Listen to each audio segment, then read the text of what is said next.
আসসালামু আলাইকুম।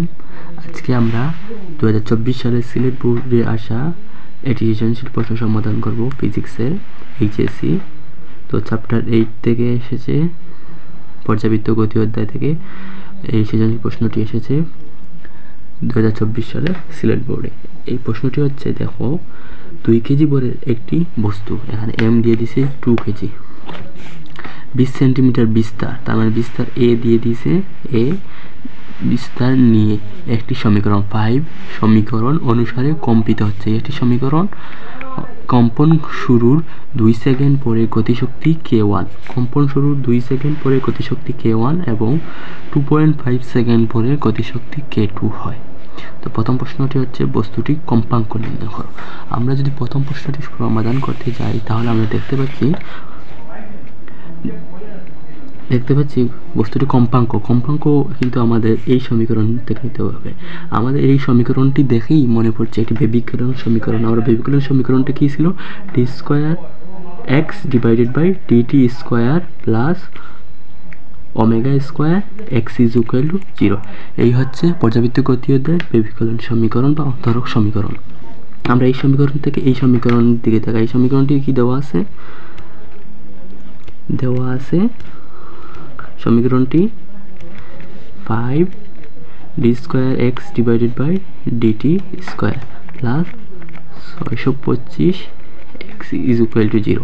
এখানে আমরা দেখতে পাচ্ছি যে আমাদের যে সমীকরণটা ছিল আদর্শ বেবিকরণ সমীকরণ, সেখানে d square x by dt square এক্সের সহগ হচ্ছে 1, কিন্তু আমাদের উপরে দেওয়া সমীকরণে সহগ হচ্ছে 5।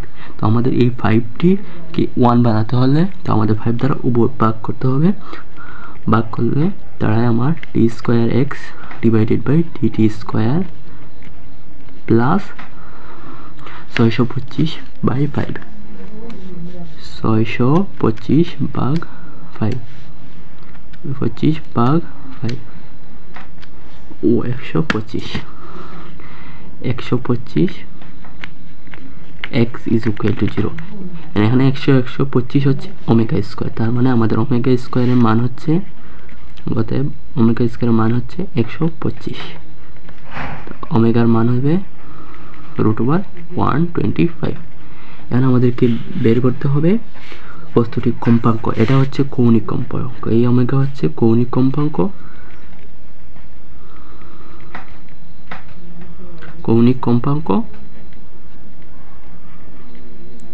আর আমাদের কম্পাঙ্ক হচ্ছে এফ হচ্ছে কম্পাঙ্ক। আমাদের কম্পাঙ্ক এফ ইজ ইকুয়াল টু আমরা জানি omega is equal to 2πf। আর আমাদেরকে এফ বের করতে হবে। Omega is equal to 2πf। এখানে আমরা লিখতে পারি f is equal to omega by 2π। এখানে ওমেগা হচ্ছে √125 ডিভাইডেড বাই 2π। যদি আমরা ক্যালকুলেশন করি তাহলে আমাদের √125 ডিভাইডেড বাই 2π দাঁড়ায় আমার 1.7778 frequency hertz.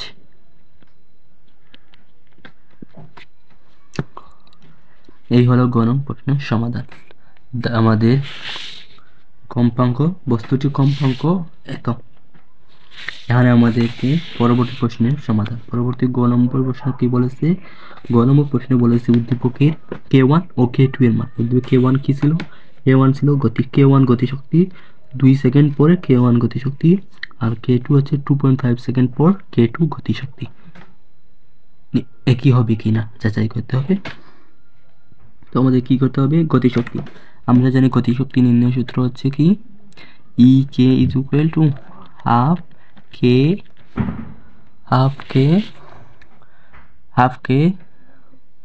a square minus x square. এটা হলো গতিশক্তি নির্ণয়ের সূত্র। এখানে আমাদের কে এর মান বের করতে হবে, এক্স এর মান বের করতে হবে। তাহলে এক্স এই সূত্র কি? এক্স ইজ ইকুয়াল টু আমরা জানি x is equal to a sin omega t। A sine omega t. আর কে নির্ণয় সূত্র হচ্ছে আমরা জানি omega is equal to root over k by m. এখান থেকে আমরা omega square is equal to k by m, k is equal to m omega square. এখানে আমরা কে এর মান এবং এক্স এর মান বের করতে হবে। প্রথম ক্ষেত্রে আমাদের 2 সেকেন্ডে আমাদের এর মান বের করতে হবে। x1 ইজ ইকুয়াল টু আমরা লিখতে পারি প্রথম ক্ষেত্রে a sin a হচ্ছে আমাদের বিস্তার, a ইজ ইকুয়াল টু বিস্তার 20 centimetre, 20 centimetre 20 divided by 100 into a sin omega t, sin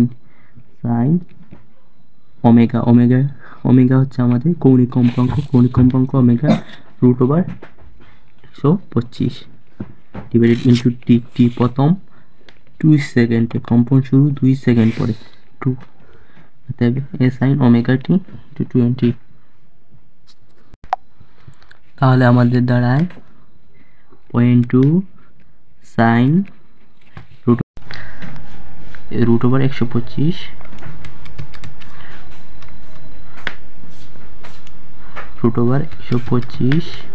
into 2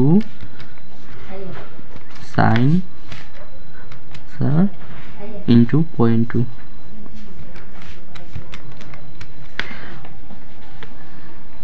root over 125 into 2 আমাদের দ্বারা 0.076।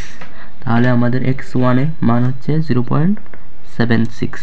এখানে আমাদের এখন EK1 বের করতে হবে। EK1 হচ্ছে হাফ k এর মান বের করতে হবে। K1 is equal two first আমাদের k এর মান বের করতে হবে। এর আগে K1 is equal two k এর মান প্রতি ক্ষেত্রে সেম। m এর মান হচ্ছে আমাদের 2 কেজি, 2 m ওমেগা স্কোয়ার। এখান থেকে m এর মান 2, ওমেগার মান হচ্ছে রুট ওভার 125 হোল স্কোয়ার। তাহলে কাটা 2 125 আমাদের দাঁড়ায় 250। তাহলে আমাদের k এর মান হচ্ছে half k a square minus x1 square. Half k এর মান হচ্ছে 250 ইন্টু রুট a স্কোয়ার এর মান হচ্ছে 0.2 হোল স্কোয়ার মাইনাস x1 হচ্ছে 0.076। তাহলে আমাদের ক্যালকুলেশন করলে দাঁড়ায় 0.2 হোল স্কোয়ার মাইনাস এটা আমাদের x স্কোয়ার মাইনাস, তাহলে এটা ক্যালকুলেশন করলে আমাদের দাঁড়ায় 4.278। এখন আমরা EK1 এর মান বের করেছি। এখন আমাদেরকে পরবর্তী 2.5 সেকেন্ড পরে গতিশক্তি K2 এর মান বের করতে হবে। EK1 বা K1 গতিশক্তি K1, এটাকে K1 বলতে পারি শুধু K1। এখন আমরা K2 এর মান EK2 বা K2 মান বের করতে হবে। তার আগে আমাদের কি করতে হবে? তার আগে আমাদের x2 এর মান বের করতে হবে। x2 ইজ ইকুয়াল টু আমরা জানি a sin ওমেগা t। এখন a এর মান হচ্ছে t2, a এর মান হচ্ছে আমাদের 0.2 sin ওমেগার মান হচ্ছে রুট ওভার 125 ইন্টু t2 হচ্ছে আমাদের 2.5। তাহলে আমরা এটা ক্যালকুলেশন করলে দাঁড়ায়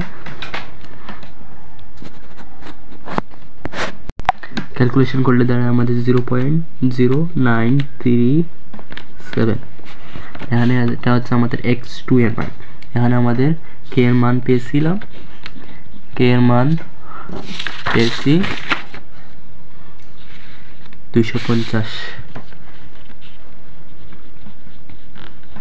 যেমন আমাদের K2 বা EK2 বা গতিশক্তি K2 বের করতে হবে। গতিশক্তি আমরা জানি half k a square minus x2 square. এখানে কে এর মান হাফ কে ইন্টু 250 ইন্টু এর মান হচ্ছে আমাদের 0.2 হোল স্কোয়ার মাইনাস x2 মান 0.937 এটা ক্যালকুলেশন করব। এটা ক্যালকুলেশন করলে দাঁড়ায় আমাদের 0.04 ইন্টু 250 ডিভাইডেড বাই 2, তাহলে আমার 4.389। K2 এর মান গতিশক্তি, এগুলো একক হচ্ছে জুল। প্রথম K1 এর মান বের হয়েছে আমাদের। K1 এর মান হচ্ছে 4.278 আর K2 এর মান হচ্ছে 4.389। তাহলে K2 এর মান একই হবে কিনা, K1 এর K2 এর মান K1 not is equal to K2 greater than K1। তাহলে আমরা বলতে পারি উদ্দীপকের গতিশক্তি 2 সেকেন্ডের গতিশক্তি আর 2.5 সেকেন্ডের গতিশক্তি একই না। এই হলো গতিশক্তি K1 ও K2 একই নয়। এই হলো গণন প্রশ্নের সমাধান, যেখানে আমরা দেখতে পাচ্ছি প্রথমে আমাদেরকে প্রশ্নে কি বলেছিল, 2 সেকেন্ডের গতিশক্তি এবং 2.5 সেকেন্ডের গতিশক্তি বের করতে। আমরা গতিশক্তি বের করতে গেলে আমাদের দেখতে পাচ্ছি সূত্রে হাফ কে এর মান বের করতে হবে। আমরা কে এর মান বের করতে গেলে আমাদের কে এর সূত্র হচ্ছে m ওমেগা স্কয়ার। এখান থেকে আমরা কে এর মান 250 বের করে নিয়েছি। আর এক্স এর মান প্রতি ক্ষেত্রে এখানে x1 হবে x2 হবে, কারণ আমাদের টাইমের ডিফারেন্স ঘটেছে। এক্স এই সূত্রে আমাদের টাইম, তাহলে t1 এর সময় এটা x1 আর t2 এর সময় এটা x2। তাহলে আমাদের K1 K2 এর মান গতিশক্তি half K a square minus x স্কয়ারে এই সূত্রে বসিয়ে দিই। আমরা K1 K2 এর মান বের করে নিয়েছি। এই হলো গণন প্রশ্নের সমাধান। আশা করি বুঝতে পেরেছো, না বুঝলে কমেন্ট বক্সে কমেন্ট করবেন। ধন্যবাদ সবাইকে, আসসালামু আলাইকুম।